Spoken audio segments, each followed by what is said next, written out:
Bienvenue, donc on est sur l'atelier D36, vive l'éditorialisation de son contenu.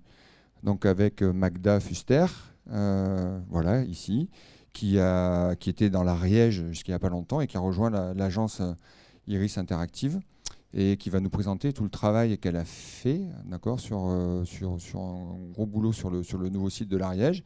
Et moi-même, donc, qui suis consultant en marketing, voilà, depuis un petit moment maintenant.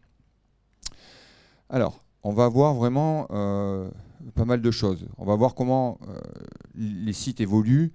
On va voir. Oui, faut qu'on se trouve nos places là, parce que là, voilà. Si on se met devant, vous ne voyez plus rien, donc il faut qu'on arrive. Voilà.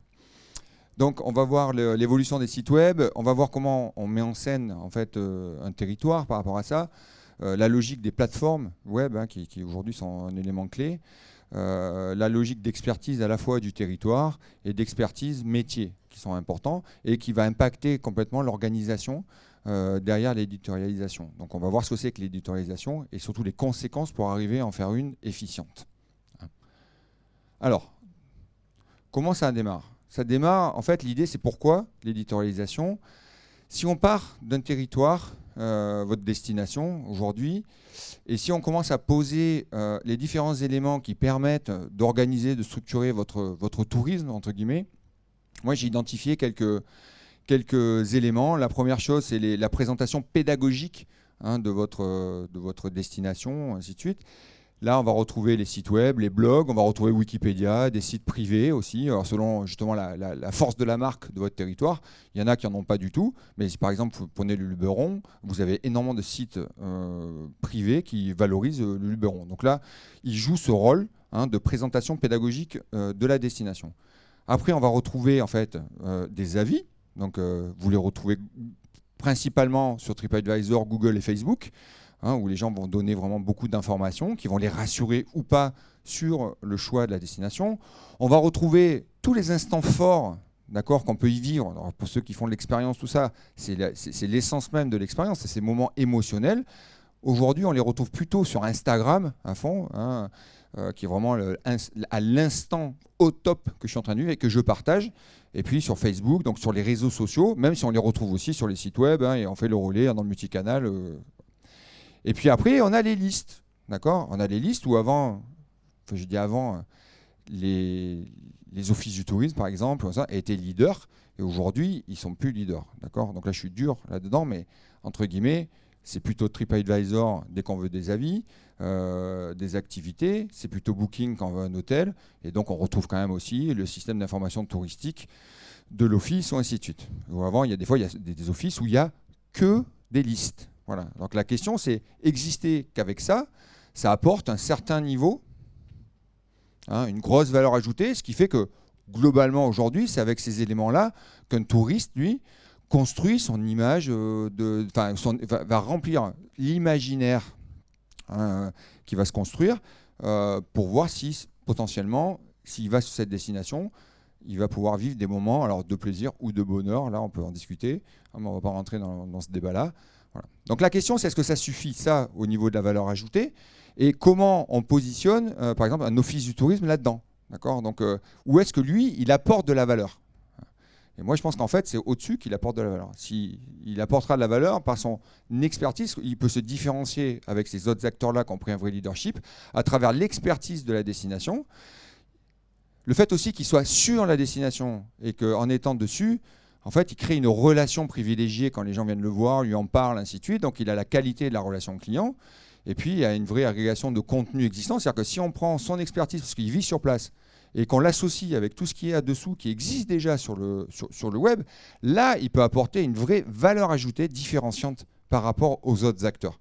Donc, oui, TripAdvisor, Google seront leaders. Ils sont très bons. Moi, je suis allé en Islande cet été. Je ne suis pas passé par l'office du tourisme de l'Islande. Franchement, Google était meilleur. J'y suis allé voir le site internet de l'Islande, mais franchement, non. Mais par contre, ça veut dire, alors, à la fois, j'y suis allé quand même, donc ça a déclenché, d'accord. Et ça fait des dégâts. C'est tombé, je ne sais pas ce que c'est. Voilà, donc là, ici, le client, c'est votre valeur ajoutée, c'est de dire, finalement, je viens ici, j'agrège, je fais de l'éditorial centré sur les véritables besoins clients, site web, réseaux sociaux, reportages, expérience à vivre, conseils, d'accord. Je mets en scène mon expertise, dans la dimension émotionnelle et informationnelle. Et là, je crée une vraie valeur ajoutée. Alors, ça veut dire repositionner les institutionnels du tourisme comme experts de destination avec, en premier lieu, la recommandation. C'est-à-dire que comme je connais, je peux vous dire les meilleurs points. Ça veut dire aussi la conséquence que le conseil en séjour, il est aussi sur le web. Et ça, je trouve que c'est la première chose à penser quand même à un moment donné. Arrêtez. Il y a des conseillers en séjour ici? Quelques-uns. On devrait avoir la moitié de la salle. D'accord? Et est-ce qu'un conseiller en séjour, est-ce que vous travaillez sur le site web? Ah, c'est bien. Voilà. En fait, pour moi, si on doit prendre l'expertise de la destination, et notamment de l'Office du tourisme, souvent, elle est dans les gens qui conseillent physiquement. Et pourquoi ils s'arrêtent au physique? D'accord? Il ne peut pas qu'au physiquement. C'est quoi, 5%? On est à 5-8%. D'accord? C'est ça qui arrive. Donc, ça veut dire que tout le reste, ils n'ont pas le droit de votre conseil. Et là, moi, je trouve ça insupportable. Donc, aujourd'hui, quand on fait une stratégie digitale, en fait, le conseiller en séjour, il a une place majeure. D'accord? Parce qu'il apporte ce conseil. Ça veut dire qu'aujourd'hui, il faut aussi que vous repensez votre façon d'organiser toute la gestion de l'information, de l'émotionnel à l'informatif pur, pour mettre le conseil en séjour au cœur de votre stratégie. C'est là où l'éditorialisation a son impact. La recommandation, c'est le top des visites, le top 5, ainsi de suite. L'expérience, on a la mise en storytelling des expériences aussi qui se font de plus en plus sur les sites web. On a l'obligation d'avoir des fonctionnalités aussi qui sont la cartographie, le fait d'avoir des micro-contenus, ce genre de choses-là. Donc on a l'obligation d'avoir une plateforme qui soit efficace, d'accord, où on peut avoir une certaine liberté d'action. Et puis on a une arborescence aussi qui est structurée, organisée autour du vrai besoin client parce qu'on l'a pensé avant, on l'a structuré. On a un positionnement, on a identifié nos cibles, on les connaît bien. Et à partir du moment où on les connaît bien, on peut leur apporter du bon conseil. Alors, voilà, on a aussi des sites web avec des logiques de charte éditoriale. On a un web design qui est sympa aussi. Le fond et la forme sont super importants. C'est-à-dire que si vous voulez communiquer, éditorialiser, c'est pas que faire des beaux reportages, c'est de faire des beaux reportages écrits, tout ça, mais aussi bien designer là-dedans. Ça fait partie des 2 éléments clés. Savoir ce qu'on dit et de le mettre en forme de manière qualitative. Alors, au préalable, en fait, la question, c'est bien connaître votre marché, bien connaître votre territoire, développer une stratégie marketing sur le positionnement, les cibles, les marques, ainsi de suite, être carré à ce niveau-là pour pouvoir justement tout développer après en lien, en cohérence avec votre positionnement marketing. Et c'est là que vous allez aboutir à des vraies promesses que vous allez pouvoir faire sur votre destination, ça va respirer sur votre site web et vous allez valoriser toute la dimension expérientielle dessus. Alors, autre chose par rapport à ça, travail sur les personas, on verra, travail sur les logiques de filière, ça veut dire que tous les travaux de base, entre guillemets, que vous devez faire dans vos institutions, c'est-à-dire connaître vos clientèles et l'approfondir, travailler une filière nautisme, travailler une filière en données, connaître mes professionnels, tout ça, c'est hyper important pour pouvoir apporter l'expertise là-dessus. Et ça veut dire aussi identifier vos data et comprendre, c'est la conférence qu'on a vue ce matin avec Loïc, qui vous explique qu'avec de la data, on comprend beaucoup de choses, et quand on comprend beaucoup de choses, en fait, on est capable d'associer un contenu qui répond à ses attentes. Alors, justement, Magda, elle va nous présenter un petit peu sa vision. Hein, moi, je fais ça, tiens, t'as le micro, donc j'ai pas besoin de te le donner. C'est vrai. Hein, justement, sur le côté de l'ADT, nous expliquer un petit peu. Tiens, je te donne par contre ça, parce que ça, tu l'as pas en double. Oui, donc moi je suis Magda, comme Benoît vous l'a dit, ça ne marche pas, si, voilà. Donc nous, on a refondu notre site en Ariège-Pyrénées en 2020. Donc, ça a été un énorme chantier, d'autant qu'on est une petite équipe en fait, donc ça a été surtout un gros boulot au niveau organisationnel. Et c'est toute l'importance d'ailleurs du lien entre l'éditorialisation et l'organisationnel, mais Benoît en parlera tout à l'heure. Le préalable numéro 1, en fait, c'est d'avoir une plateforme adaptée. Donc, ça paraît bête de le préciser, mais c'est vrai que quand on est sur un site qui est vieillissant, on a peut-être moins envie d'écrire, moins envie d'organiser le contenu correctement, etc. Donc, avoir une plateforme qui vous donne en fait la liberté de faire ce que vous avez envie de faire, c'est essentiel. Donc là, nous, par exemple, on était sur des pages builder, donc on est sur WordPress, hein, donc comme beaucoup de gens quand même. Donc on avait la possibilité de faire des mises en avant, de mettre des sliders, de jouer entre les titres, les paragraphes, les listes, les médiatextes, etc. Donc on a eu une grosse liberté qu'on a également encadrée avec des templates en fait, de pages pour ne pas partir dans tous les sens et quand même avoir une harmonie certaine sur notre site, sur l'ensemble des pages. Et bien sûr, le design moderne et adapté mobile, mais bon, ça paraît assez logique. Voilà. Je vous apprends rien. On a bâti le contenu en se basant sur plusieurs objectifs qui là aussi c'est la base en fait finalement quand on crée du contenu, c'est qu'on va créer du contenu pour premièrement séduire, convaincre, rassurer, informer et vendre. C'est-à-dire que sur tout le processus sur vos pages, on doit comprendre, on doit retrouver ce processus-là.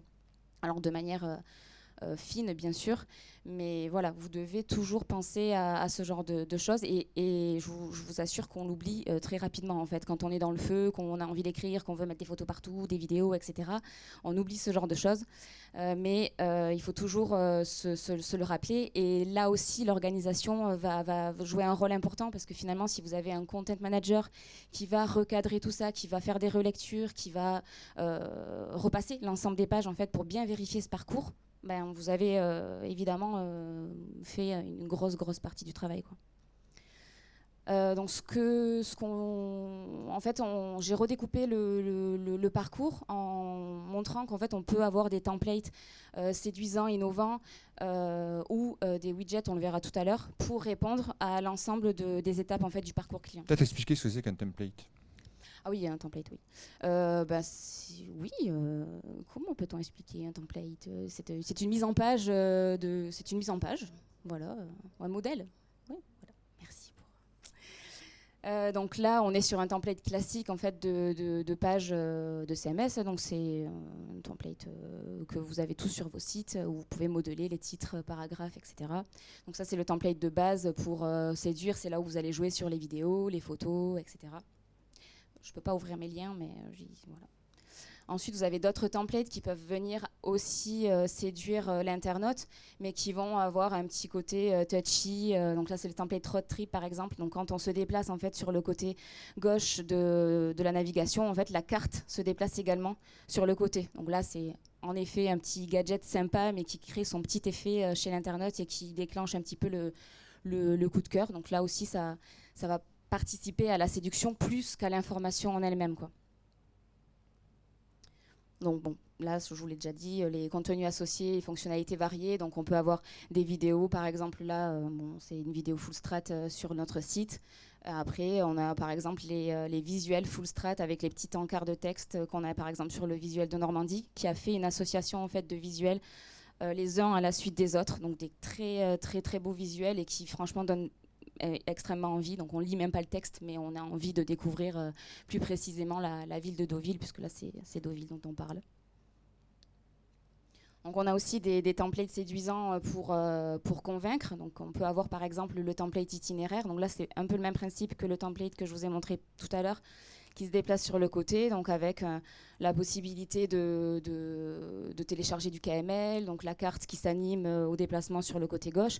Ça aussi, c'est des templates qui vont à la fois informer, là par contre, mais aussi convaincre l'internaute l'internaute se dit, tiens, ok, je vais pas m'ennuyer en fait en Ariège, je vais trouver plein d'informations pratiques.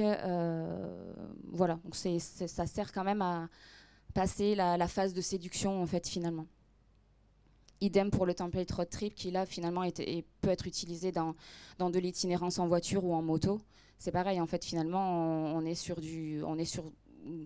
on veut convaincre l'internaute de venir chez nous. Pour convaincre en plus, la suite des contenus textes qu'on a pu faire sur des thématiques particulières. Si je prends l'exemple du chemin des bons hommes par exemple, qui est un gros GR chez nous en Ariège, les blocs contextualisation, ils viennent appuyer en fait notre discours et remonter des thématiques qui sont similaires. Donc ça c'est pareil en fait, hein, vous connaissez, vous avez tous plus ou moins ça sur vos sites. Là c'est de la remontée manuelle. D'où de l'importance en fait de ce que disait Benoît tout à l'heure, de faire travailler les conseillers en séjour, de faire travailler alors tout simplement en fait les amoureux de votre destination au sein de votre structure. C'est pas forcément nous par exemple, on a notre comptable qui a beaucoup écrit sur notre site internet, tout simplement parce que c'est un amoureux de la destination et qu'il a voulu participer à notre projet. Donc ça a déjà bien fédéré notre équipe et en plus on a utilisé toutes les parties prenantes en fait de notre structure. Donc là, voilà, le bloc contextualisation, il est là pour vraiment appuyer l'expertise de toutes les personnes qui ont voulu rédiger sur notre site. C'est quoi exactement le bloc de contextualisation? C'est-à-dire qu'il y a quoi dedans là, derrière si je clique, ça donne quoi? Alors, il peut y avoir différentes choses. C'est soit, là, par exemple, la première slide, la première vignette, c'est un OI, donc du SIT, mais ça peut être aussi une page de contenu, comme ça peut être un article de blog. Donc, finalement, on pousse tout type de contenu à l'intérieur. L'important, en fait, c'est de bien choisir son contenu, peu importe le type de contenu qu'on retrouve derrière. Donc c'est du renvoi, d'accord, vers d'autres espaces Ouais. ou vers des objets touristiques, Exactement. qui nous permettent d'accompagner dans le parcours client, en fait, Exactement. qui a du sens dans le parcours client de la lecture de la page. Tout à fait, ouais. Ok. S'ils sont choisis judicieusement, évidemment, c'est intéressant. Ouais. Pareil pour les contenus de mise en avant ou les micro-contenus. Là, c'est là qu'on va pousser l'expertise en fait de votre destination. C'est de dire, ben là par exemple, on est toujours sur le chemin des bons hommes. C'est de dire, ben oui, la période favorable pour faire le GR, c'est de mai à octobre. C'est absolument pas de novembre à décembre. Et voilà, de dire pourquoi, etc. Donc ça, c'est très important aussi pour arriver à convaincre le visiteur, surtout sur des thématiques qui sont un petit peu difficiles à traiter, comme la randonnée en itinérance par exemple pour nous.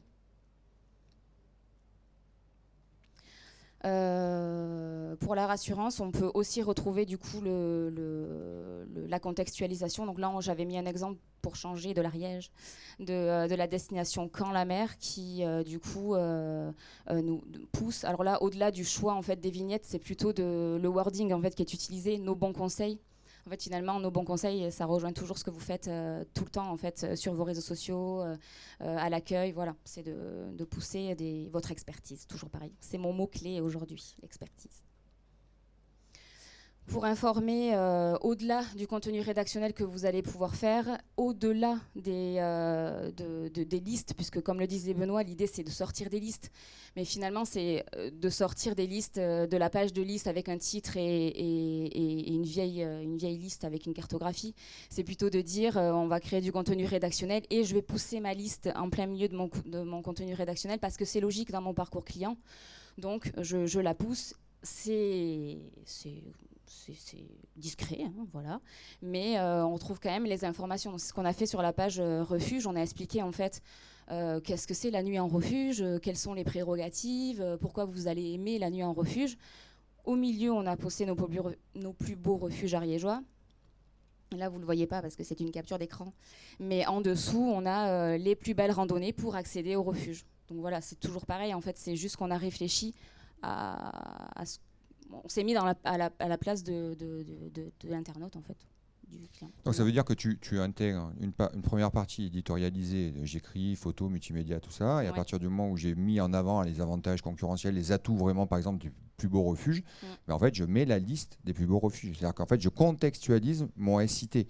D'accord, c'est pas un espace dans une rubrique dédiée sur le côté. Non, c'est dans l'éditorialisation, au bon moment, quand la personne en fait est pile dedans, on lui balance les objets touristiques. Oui, voilà, c'est ça. Finalement, on a pris le processus à l'envers, quoi. C'est qu'on a écrit, et au milieu de notre écriture, de nos visuels, etc., on a poussé des offres. Alors, les listes, elles sont quand même là, hein, cachées, mais elles sont, voilà, c'est plus subtil, on va dire. C'est moins agressif. Donc là, c'est des blocs toujours pareil pour informer. On va avoir les offres associées. Donc ça, c'est les offres associées, c'est ce que vous renseignez dans Rapidae ou dans Tourinsoft. C'est les offres qui sont liées en fait à une offre SIT. C'est pareil, en fait, ça va venir rassurer, informer l'internaute. Là, on est sur, par exemple, c'était un prestataire qui faisait je ne sais plus quoi d'ailleurs, une prestation visiblement nautique, et en offre associée, donc on a toutes les autres prestations que ce prestataire fait en fait. Donc là, ça vient informer encore une fois l'internaute. Et un outil qui est plutôt pas mal, le champ SIT. Ça permet en fait, on rédige, blablabla, on fait beaucoup de textes, c'est pas mal, on sent qu'on a bientôt convaincu l'internaute. Au milieu de ça, on va pouvoir pousser un champ SIT, donc là il est poussé au niveau du header, mais ça peut se faire aussi dans le contenu, c'est de pousser du contenu horaire ou tarif qui sont issus de votre SIT. L'idée là, c'est pareil en fait, c'est que c'est pas de vous surcharger en termes de mise à jour de votre site internet, mais c'est plutôt de dire on va pousser les tarifs, mais je les ai pas écrits à la mano, donc je n'aurai pas à aller les mettre à jour. Tous les ans. C'est un contenu qui se met à jour depuis votre base, mais c'est toujours pareil, il est poussé discrètement à l'intérieur d'un contenu. Donc, il vient informer l'internaute. Donc on peut avoir ça pour les horaires, les tarifs, ça peut être des informations sur les niveaux de randonnée, ça peut être surtout quoi. Et enfin, pour vendre, c'est le widget de votre réservation en ligne en fait, qu'on peut pousser. C'est toujours pareil, en fait, à partir du moment où on a écrit son contenu, on a poussé des belles vidéos, on a mis les tarifs, les horaires, etc. On va pousser un widget de réservation en ligne, donc qui va concrétiser finalement le parcours utilisateur, s'il a été convaincu de venir au Château de Foix. Voilà. J'ai fini normalement. Donc, on reste sur la scène d'avant.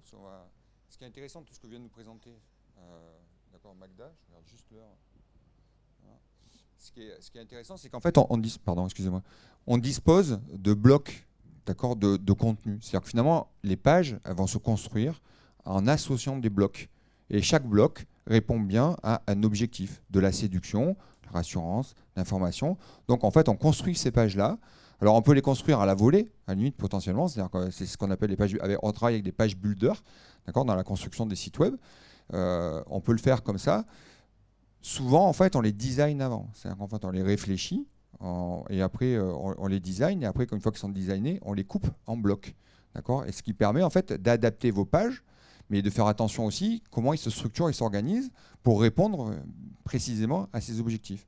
Donc là, on a l'exemple qui a été fait justement sur l'Ariège. On revoit ici, pareil sur l'Hérault, donc je l'avais présenté le premier jour justement, où on a un positionnement marketing aussi qui a été révisé, où on a l'expérience qui a été fixée comme objectif prioritaire, où on a un travail approfondi qui a été fait sur les personas, parce que là, ce temps-là, en fait, c'est pas du temps. C'est comme quand vous labourez, si vous cultivez des tomates, il faut bien labourer son jardin et il faut mettre du fumier, et c'est comme ça qu'en fait ça pousse bien, quoi. Ça, c'est exactement pareil. Et oui, c'est exactement pareil là-dessus. C'est-à-dire que si on arrive à bien labourer en préalable son marketing, après on a du contenu, quoi. Ben là, c'est les personas, par exemple ici, ça a été 1 jour et demi pratiquement sur chaque persona, et c'est à peu près 7-8 pages de contenu centré sur un client, avec en plus des personnes qui sont responsables de personas.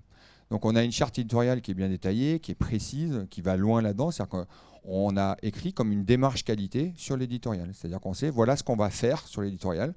D'accord, c'est précis, on a des gabarits de pages, tout ça. Et les rubriques, c'est ça. Cette rubrique, elle doit parler de ça. Et ça doit parler de ça. D'accord, une page expérience, elle est structurée comme ça. On y met ça à l'intérieur, ainsi de suite. Il y a tant de caractères là-dessus. Voilà le principe, voilà le détail, ainsi de suite. Et puis après, on va avoir une logique, justement, et là il y a un gros travail de fond, parce qu'on est à plus de 900 pages en fait, suggestives autour du site web, donc ce qui permet d'occuper un espace très large et qui va rassembler beaucoup de monde là-dessus. Alors là-dessus, voilà, hop. En fait, j'ai pas refait, on va pas aller vite, mais là je vous avais juste un détail. Vous voyez, tout ce qu'on a présenté tout à l'heure, ce qu'a présenté Magda, on le retrouve ici. C'est-à-dire que là, vous avez un bloc, là c'est un bloc informatif. Là en plus, vous avez une page. Donc sur la page, en fait, on peut déjà avoir plusieurs onglets. C'est-à-dire que je viens me parler ici de Saint-Guilhem-le-Désert, et à Saint-Guilhem-le-Désert, là c'est la présentation entre guillemets pédagogique de Saint-Guilhem-le-Désert. Donc à chaque fois, on va me dire pourquoi aller visiter. Donc dès le départ, argumentation, très fort. Là, un témoignage, et puis après, je prends les éléments majeurs de la présentation du village et je le décline de manière successive, en associant systématiquement en fait, du paragraphe et puis des micro-contenus pour, dans la lecture web, en fait, être plus dans l'accroche continue, essayer de ferrer un client et le garder le plus longtemps possible. Et puis on va retrouver finalement ce que disait Magda, on va retrouver ici de l'offre, d'accord, qui est directement associée à l'abbaye. Donc je parle de l'abbaye, et puis normalement ici j'ai l'offre liée à l'abbaye. Je parle du Pont du Diable, j'ai l'offre associée au Pont du Diable, le canoë, kayak et tout ça. À partir du moment où je parle d'un thème, j'ai l'offre associée au thème. Ça s'appelle de l'objet contextualisé, quoi. Hein. Alors ça, c'est important parce que je montre toujours un exemple, c'est-à-dire que dans l'Aude aussi, ils ont fait comme ça.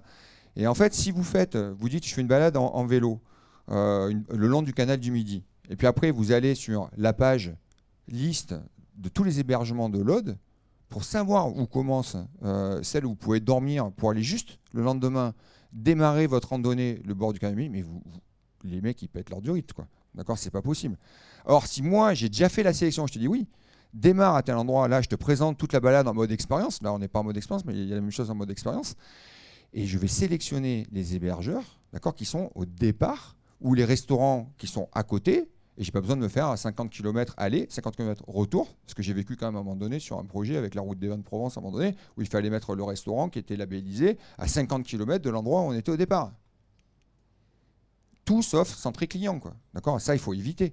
Donc ça veut dire que là, on est dans une logique totalement centrée client. Hein, et on va jusqu'à la fin, où là, on a même de la vidéo, où on a potentiellement de la vente, et ainsi de suite. Donc voilà, c'était cette présentation-là. On va avoir du témoignage, ainsi de suite. Et là, ce qui est intéressant aussi, c'est comment, quand on a travaillé profondément ce marketing, quand on a travaillé vraiment le besoin client, on se rend compte, là j'ai juste fait une inspiration, c'est-à-dire que la page randonnée, pour aller faire un tour aussi, où finalement on va retrouver les coups de cœur, on va retrouver les randonnées sportives, on qualifie toute l'offre en fait. Et tout de suite, il y a énormément de suggestions, ce qui fait que la personne n'a pas envie obligatoirement d'aller voir ailleurs.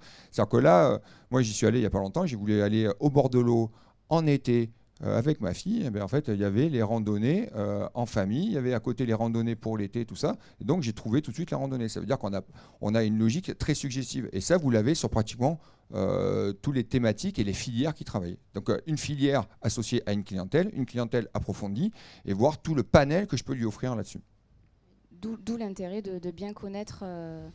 Bon, son territoire, ça paraît logique, mais de bien exploiter ses datas, de bien, si vous faites de l'observation, l'observation, nous, ça nous a énormément aidé parce que on avait des données en fait sur ce que fait le touriste chez nous et ce qu'il fait pas, et on poussait pas des choses en l'air. Donc c'est hyper important de repenser à ça. Toutes les questions que vous avez à l'accueil, hein, vous faites un tableau Excel avec toutes les questions que vous avez sur les réseaux sociaux aussi, c'est bête, mais des fois, quand on met tout bout à bout, on se dit bah oui, évidemment que je vais faire une page road trip en camping-car. Enfin, c'est logique, j'ai au taquet de demande, donc c'est logique. Enfin, moi, je vous donne juste un conseil. Hein. Vous travaillez une page d'un thème donné, tout ça. Première chose, vous allez sur les avis, vous chopez 50 avis, vous les analysez et vous regardez ce qu'il en ressort. Vous gardez les meilleurs, vous allez voir qu'en fait, vous avez deux choses. Toutes les informations sur ce qui est mauvais à éviter ou ce qui est super. Donc déjà, vous êtes sûr. Et après, vous avez tout ce que j'appelle une sémantique émotionnelle. C'est-à-dire qu'il y en a, sur 50 avis, par exemple, vous en avez allé 1 sur 10 ou 1 sur 20, où le gars, là, il vient de vivre le moment, l'expérience, et il a écrit sur son avis le truc que même vous, à la rédaction, vous n'auriez même pas pensé, quoi. D'accord ? Et ça, vous chopez, vous l'intégrez dans votre rédaction après, derrière. Donc, en fait, il y a déjà, c'est la première slide que je montrais, c'est-à-dire qu'il y a déjà beaucoup de contenu sur le web que vous pouvez vous-même exploiter, quoi. D'accord ? Avant de réinventer tout, regardez ce qui existe déjà. On arrive à la fin à peu près, c'est-à-dire que ça, tout ça, c'est beau à dire. Ça, en gros, c'est quoi ? C'est une bonne plateforme, un bon marketing, une plateforme du multicanal, du multi-bloc, entre guillemets. Je structure tout ça en respectant mes objectifs, mais après, ça demande un tel boulot, tout ça, que soit vous êtes tout seul dans votre structure, et vas-y, va sortir tes 900 pages, d'accord ? Soit à un moment donné, vous commencez à réfléchir différemment, et vous commencez à revoir, et dire, attends, toi, t'es conscient ces jours, est-ce que par hasard, on est obligé que... Enfin, je sais parce que je fais intervenir son directeur l'année dernière, hein, où ils ont diminué par 2, c'est ça, hein, ou par 3 les bureaux d'accueil, à un moment donné. Par 2 ? Non ? Non ? Ah bah c'est ce qu'il nous a dit. Ouais, t'as formé, mais à un moment donné, t'as fermé l'hiver à un certain moment, tout ça. Voilà, ils ont gagné du temps pour mettre des personnes au service de la création de contenu. Et l'idée, c'est est-ce que vos conscienciers jour ou d'autres acteurs sont aujourd'hui des acteurs de la rédaction, et ainsi de suite. Ils peuvent rédiger, ils peuvent aussi tout simplement ne pas avoir aimé rédiger, mais ils peuvent apporter une expertise, eux, d'accord, sur les bons coins, les bons plans, ce genre de choses-là. Donc il ne faut pas se limiter juste à, ok, tu ne sais pas rédiger, mais là on peut prendre quelqu'un d'autre dont c'est l'expertise. Donc là, on arrive à une autre dimension, c'est le système d'organisation. En gros, si vous ne revoyez pas votre système, d'accord, pour répondre aujourd'hui à de l'éditorialisation, vous n'y arriverez pas. En fait, c'est clair. Ça va être... Ou alors, vous sous-traitez tout. Vous prenez des rédacteurs, des journalistes, ainsi de suite, et vous faites votre site web en mode rédacteur, comme ça. Mais ça veut dire que là, on va rentrer dans un nouveau métier qui est le content manager. C'est quelqu'un qui gère le système. D'accord ? Si vous n'avez pas quelqu'un qui le gère, le système, ça va devenir complexe. Comme vous avez un directeur de la communication. Il gère la communication. Alors après, comment ça se réfléchit et tout ça. Parce qu'après, ce n'est pas un schéma unique. Hein. Ça veut dire aussi 2 éléments majeurs. L'expert technique, le community manager, son métier, c'est de diffuser sur les réseaux sociaux et il sait le faire avec les bons messages. Sur la bonne... Et ben ça, c'est une expertise. On va lui dire, mais vas-y, pousse à fond, c'est ton métier. Et deviens expert là-dedans. Tu sais faire tu sais construire de la page, tu es webmaster, tout ça, ou tu es rédacteur, entre guillemets, pousse à fond, quoi. D'accord ? Et après, il y a l'expert territoire. Tu connais tous les lieux de baignade, tu vas faire de la plongée, tu connais tous les lieux de plongée. Toi, tu es le responsable de la plongée. Toi, tu vas apporter l'expertise. Tu vas, tu continues, vas-y, va chercher. D'accord ? Et là, on va dépasser tout ce que font les autres. Parce qu'on est meilleur, on a l'expertise. Et si on commence à associer d'un côté l'expert technique avec les experts du territoire, là, ça commence à devenir vraiment intéressant. Et si vous commencez à développer à travers une charte éditoriale, d'accord, comment on le structure sur nos différents supports, du site web, les réseaux sociaux, ainsi de suite, quelle rubrique dans le site web, cette rubrique-là, on va parler de ci, on va parler de ça. D'accord, quand je vous parlais de l'héros, ils ont des personnes qui sont responsables de personas. Il y a quelqu'un qui s'occupe du nautisme. D'accord, il est en veille permanente. Dès qu'ils veulent faire une page autour de ça, allô, tu viens, d'accord, on se met autour de la table, il l'associe avec d'autres acteurs et ils construisent la page. Et c'est là où en fait ça commence à être en fait c'est quoi? C'est un média. C'est un journal. D'accord, on est dans un magazine digital. D'accord, mais c'est ça qu'on attend de vous aujourd'hui. D'accord, si on n'est pas là-dedans, ça ne marchera pas. Hein, donc là-dessus, ça veut dire aussi qu'on va y mettre donc les webmasters, les CM, ça, donc ils ont un rôle, mais il faut arrêter de dire, ce que j'ai vu combien de fois, j'en ai formé quand même pas mal, les community managers qui n'arrivent pas à avoir l'information, d'accord, qui n'arrivent pas à avoir conseiller en séjour. Là, non mais nous, on a des gens physiques, on leur répond, hein, nous. Moi, je leur dis, bah, c'est simple, hein, faites la queue avec les clients, quoi. Vous prenez une petite pancarte et vous dites, moi, j'ai 50 000 personnes qui attendent là, je peux avoir une info, s'il vous plaît? Non mais c'est ça, la réalité. Vous êtes d'accord avec moi ou pas? C'est fou, c'est que lui, il a 50 000 personnes, il n'arrive pas à avoir l'info. Il y a un client qui arrive dans l'office, et lui, par contre, on va lui passer 20 minutes, vas-y, je t'explique et tout, parce que je te fais des beaux sourires. Je suis d'accord, mais enfin, il y a un moment donné, quoi, d'accord? Donc là, moi, ça m'interroge vraiment de se dire, bon, maintenant, attendez, on refond le site web, les conscients ces jours là, vous venez ici, c'est votre problème. D'accord, c'est plus que le problème du webmaster. Je suis désolé pour les webmasters, c'est super, mais ils ont un rôle plus de content manager peut-être aujourd'hui selon les profils, ainsi de suite. Et les conseillers en séjour, ils sont impliqués de la même manière. D'accord, c'est leur boulot aussi. Et après, si vous faites ça, vous verrez que même à la fin, enfin moi je l'ai fait il y a pas longtemps sur un territoire, mais ils étaient super contents. C'est-à-dire que quand le site il sort et tout ça, ils sont juste aux anges, quoi. Ils ont participé, c'est leur outil, c'est leur truc. Oui, Quoi. voilà, ouais, c'est leur bébé. Quoi. Nous aussi, ça a été notre projet fédérateur. On était trop contents quand c'est sorti. Parce que tout le monde était impliqué, donc évidemment, ça soude. Quoi. Ouais, moi je pense qu'il y a une vraie. Aujourd'hui, c'est un vrai levier de motivation, d'accord, sur la plupart des structures. Donc pour finir là-dedans, ça veut dire quoi? C'est que j'avais dire que j'ai posé une charte. Ça veut dire aussi que j'ai peut-être des partenariats. J'en ai parlé pour ceux d'avant sur est-ce que quand je suis un département, je fais un partenariat avec mes offices du tourisme? Est-ce qu'à un moment donné, je vais être sympa, je vais vous faire le même truc aussi là. Est-ce que je fais du millefeuille? La même expérience au niveau de l'office du tourisme, du département, de la région. Qui parle de la descente en canoë-kayak des gorges du Tarn? Le département du Tarn, de la Lozère, l'office du tourisme, d'accord, local, ou la région? Ça vous arrive ça, non? Vous vous battez sur la même page. Donc là aussi, partenariat, cohérence, quoi. Hein. Et puis après, dernier point, ça veut dire comité éditoriaux, planning. Ça veut dire qu'à un moment donné, deux choses là-dedans. On parle de quoi stratégiquement? C'est-à-dire que de mon marketing, j'ai posé des axes stratégiques. Est-ce qu'à un moment donné, j'ai un temps de réflexion avec mes élus, mes directeurs, d'accord? Parce que les directeurs, ils sont concernés aussi. Il y en a quelques-uns, d'accord? Ils sont concernés. Ils décident des orientations stratégiques. Et ils passent commande à un comité éditorial, d'accord, qui lui va mettre en œuvre. Donc il y a une dimension stratégique d'un côté, il y a une dimension opérationnelle de l'autre. D'accord? Et là, l'opérationnel, ça veut dire qu'on prend les acteurs de l'éditorial et le community manager, et eux, ils sont autour d'une table et ils décident. D'accord? Qu'est-ce qu'ils vont faire? Mais ils répondent à un objectif majeur comme stratégique. Cette année, on va communiquer sur tel point, le nautisme responsable ou je sais pas quoi. C'est notre objectif sur telle période. Et après, ils passent commande dans l'opérationnalité. Donc ça veut dire que tout ça, on l'organise, on a un ordre du jour, on a du monitoring qui vient, on sait exactement ce qui se passe. D'accord? C'est pas au feeling. C'est-à-dire on a été pas bon là-dessus, donc on a l'expert monitoring qui revient et dit non, non, là, on n'a pas été bon. Hein. Là-dessus, par contre, il y a de l'opportunité ici. L'expert SEO qui arrive, oh, on a une vraie... il y a une vraie opportunité là en business, on pourrait être présent si on développait. Vous voyez, là, on a la donnée qui remonte, on prend les décisions, on va construire le contenu en conséquence. Donc c'est ça l'enjeu. L'enjeu de l'éditorialisation, c'est aujourd'hui, c'est développer des écosystèmes performants avec ces logiques d'experts. Et après, on est dans la synergie totale entre les équipes, et non pas le digital d'un côté, les consciences séjours de l'autre. Ils se font la bise quand même, d'accord, j'espère pour eux. Et puis on communique en interne très fortement. Voilà en gros, donc c'est important quand même de poser les éléments de l'autorisation. Je ne sais pas si tu veux rajouter quelque chose. Ou si... Tu as tout dit, Benoît. Ah bah écoute, merci. Mais est-ce que j'ai peut-être pas répondu à vos questions? Donc on pourrait répondre aussi à vos questions. Donc on est tout oui à vos questions.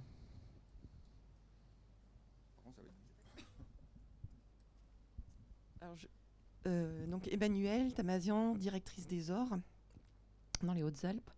Du coup, j'étais intéressée par ce système d'organisation et moi personnellement, je voulais rajouter aussi alors je sais pas, une strate en tout cas, qui était tout ce qui était Messenger, etc. Voilà, parce que du coup, je me posais la question aujourd'hui. Je pense que c'est nécessaire de l'intégrer dans l'organisation. Mais pour ça, je pense que je vais devoir complètement réorganiser, créer justement du back-office content via les hôtesses d'accueil, etc. Donc, je suis en pleine réflexion. Mais justement, là-dedans, je voulais voir si c'était une question que vous étiez posée et comment vous l'intégrez. C'est marrant parce que quand on a fait le programme, d'accord, le dernier atelier qu'on a posé, c'est la messagerie, c'est celui qui a juste après. D'accord, comme ça, je vous dis, je dis, mais on ne peut pas faire quand même Sam on the Beach sans parler messagerie. D'accord. Par contre, alors bien sûr, on pose, on rédige le programme. Après, comme j'ai galéré pour trouver quelqu'un pour intervenir, d'accord, il n'y a personne en fait qui fait. Je vous le dis, ceux qui veulent développer une agence spécialisée là-dessus, j'en ai trouvé une, elle vient de Lyon de ça, mais franchement, les gens qui m'ont ah ben non, je sais pas, ah ben non, je sais pas. Et pourtant, dans l'usage, les gens aujourd'hui vont sur Snapchat, sur WhatsApp, ainsi de suite, et que ça devient un vrai outil. Donc oui, il y a encore des couches, mais il y a plein de choses comme ça. Enfin, en fait, là, on se rapproche du multicanal et que le canal de la relation client sur la messagerie en est un. Donc après, dans les consciences séjours, est-ce qu'il y a quelqu'un qui est responsable, qui va pouvoir... je me rappelle qu'à Provence-Verte, vous aviez mis à l'époque sur la vente de séjours du chat en direct, et qu'en fait la transformation elle était énorme. Dès que vous mettiez ça, en fait, les gens, il y avait un vrai concept, parce que ça se transformait automatiquement derrière. Donc oui, ça, à mon avis, il faut le mettre en place complètement. D'autres questions ? Bonjour, Mylène Letzelman, spécialiste en technologie sémantique. Je suis ravie de voir Magda. Oui, je me disais depuis tout à l'heure. Parce que nous sommes connus à l'époque à l'ISTIA sur le Master TIC et Tourisme. Et j'avais eu la chance de former Magda et ses acolytes qui étaient vraiment très très bonnes. C'était que des filles et c'était vraiment extra. Et j'ai une super promo et je les ai formées sur les technologies du web sémantique. Et je suis étonnée, Magda, de n'avoir entendu parler de zéro sémantique dans l'éditorialisation. Alors je voulais savoir, est-ce que c'est prévu d'aller chercher de l'information dans les bases comme Wikipédia à travers DBpedia, où justement il existe des tas d'informations sur le web aujourd'hui, le web de données qu'on appelle, et qui permettrait d'enrichir entre guillemets gratuitement des données touristiques. Donc voilà, c'était le petit clin d'œil par rapport à ça. Oui. C'est prévu. Alors, je ne vais pas vous parler du budget de l'Ariège, mais sachez qu'il est riqui. Mais c'est pas grave, justement, les informations existent. Bon. Oui, mais non, mais en effet, non, ce n'est pas prévu. C'est une bonne remarque, mais non, à part d'aller chercher les avis clients, en fait, comme tout le monde peut le faire actuellement, avec, ça, on arrive à le faire. Nous, en effet, on n'a pas pensé à ces choses-là. Bon, c'est aussi peut-être qu'on n'y a pas pensé parce qu'on a été restreint niveau, peut-être. Ouais, stratégiquement, on est quand même bien piloté par notre budget global, hein, donc peut-être qu'on réfléchit pas largement parce qu'on n'a pas des capacités énormes. Benoît, tu veux dire quelque chose ? Oui, moi j'ai vous zéro mis ça en fait, parce que vous voyez, au début j'ai posé le paysage en fait du web. Disons qu'on s'en inspire, mais après technologiquement non, sémantiquement on va pas chercher du contenu sur Wikipédia. Nous en tout cas en Ariège. Oui, mais tu vois, quand moi je expertise la destination et agrégation du contenu existant sur le web. D'accord ? C'est-à-dire que la première chose quand on veut faire une page, et Samuel, je te passe la parole après, quand on veut faire une page sur un thème, avant d'attaquer à fond votre page, premier truc, allez au moins passer un quart d'heure, une demi-heure, une heure, à regarder qui a écrit déjà sur ce thème, est-ce qu'ils ont sorti des choses intéressantes. Et je vous assure que moi j'ai des techniques là-dessus où je récupère tout, je stocke tout dans les tableaux, je sépare informationnel, émotionnel, je gère tout ça, et après, tac, tac, tac, je rebalance, et j'ai la substantifique moelle du contenu avec lequel je peux commencer à écrire. D'accord ? Et si vous faites ça, vous allez voir que la ressource, elle est énorme. Ça dépend, hein. Il y a des trucs où il n'y a rien, mais allez parler du Luberon, dire, vous en avez des tonnes. Hein. Et quand vous avez des tonnes d'avis, vous pouvez récupérer plein de choses. Samuel ? Pour rebondir sur l'histoire de la sémantique, nous, ce qu'on fait, c'est qu'en fait, ce qu'il faut comprendre, c'est que Google, il s'attend à avoir des choses quand vous parlez d'un sujet. Et quand vous parlez d'un site, il va s'attendre à trouver des avis, il va s'attendre à trouver des tarifs, il va s'attendre à trouver des foires aux questions. Et en fait, quand on parle de sémantique, c'est ça qu'il recherche. Et je sais que nous, par exemple, nous, le groupe de Padirac, chez nous, en fait, on n'a pas une page, on en a une quinzaine. Et du coup, on parle des tarifs, on parle des horaires. On est allé sur TripAdvisor, on a regardé tous les avis et on les a ressortis. Et en disant, on a fait une page qui disait qu'est-ce que pensent les gens du groupe de Padirac sur TripAdvisor. Et en fait, en faisant plein de choses comme ça, et les questions qui se posent, ça, c'est redoutable en termes de référencement parce qu'en fait, il n'y a pas besoin d'être fort. Il suffit juste d'avoir mis la question sur son site et la réponse qui va avec, et bim, Oui, complètement. ça sort tout seul.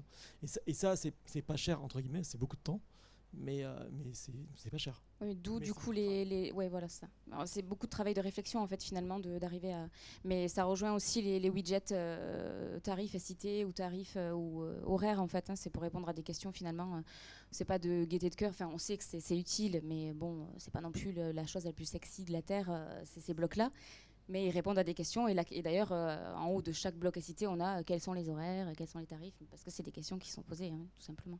Donc, oui. Oui, puis il y a un truc, c'est qu'aujourd'hui, on est passé sur les questions sur Google. C'est-à-dire que vous posez une question sur Google, vous allez avoir où se trouve, si je mets, c'est quoi, enfin, il est où le golfe de Padirac. D'accord ? Dès que je vais avoir ça, je descends sur la page et je vais avoir toutes les autres questions qui sont posées autour du golfe. Je clique sur une question, il va me rouvrir une autre page et il va me remettre toutes les autres questions qui sont autour. C'est-à-dire qu'en fait, vous cliquez, vous faites 3, 4, 5 recherches comme ça, vous récupérez toutes les questions. D'accord, c'est le PAA, ce qu'on appelle. Et en fait, vous allez avoir une somme de questions qui correspondent à ce que les internautes, eux, ont recherché sur Google. Donc finalement, soit vous passez par des Yoda, tout ça, qui sont en fait des spécialistes là-dedans, et des agences SEO, mais même pour la plupart, d'accord, en fait, moi je l'ai fait sur les calanques, par exemple, le sport dans les calanques, mais vous construisez un cocon sémantique énorme autour de tout ce qu'il y a sur le sport sur les calanques. C'est énorme. C'est long, mais c'est pas dur. Ça peut être long. Oui, c'est sûr. D'où si on a des agents d'accueil ou si on a des conseillers en séjour. Si on a des vrais conseillers en séjour, ils sont capables de le faire. Non ? D'autres questions ?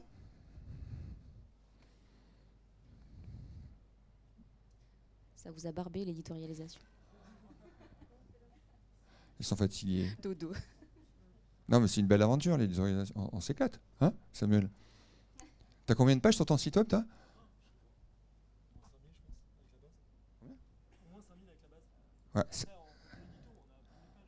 Ouais, 1000 pages en contenu édito. Voilà. Ouais, nous aussi, c'était une refonte de entre 550 et 600 pages de contenu pour l'Ariège. Hein, vous recontextualisez peut-être pas l'Ariège, mais c'est un tout petit territoire dans les Pyrénées où on n'a pas beaucoup de... On a de l'offre touristique, mais pas autant que d'autres destinations. Et 600 pages, c'était quand même pas mal de travail. Oui. L'Hérault, c'est 900 pages, je vous le disais tout à l'heure. C'est 30 personnes qui ont été formées au design d'expérience. C'est après une quinzaine de personnes qui ont été reformées à la rédaction, et ainsi de suite. Et après, c'est en plus de la sous-traitance sur de la rédaction externe. D'accord ? C'est-à-dire que, et c'est quand on commence à construire une page, ils en prennent 3-4, ils la mettent autour. Qui peut parler de ce thème-là ? Et ils passent commande à un rédacteur. Et à la fin, quand le rédacteur il a fait, il renvoie, d'accord, au premier. C'est-à-dire qu'en fait, il y a une vraie stratégie posée comme ça. Voilà. C'est bon ? On a fait le tour de la question ? Enfin, on n'a jamais fait le tour de la question. Hein. Par contre, il est 48, donc on a dépassé de 3 minutes. Hein. C'est ça, hein. Je crois qu'il y a une petite pause. Et puis, on se retrouve pour le dernier atelier, pour ceux qui ont encore le courage d'en mettre dans le cerveau un peu. Là. Merci beaucoup. À très vite.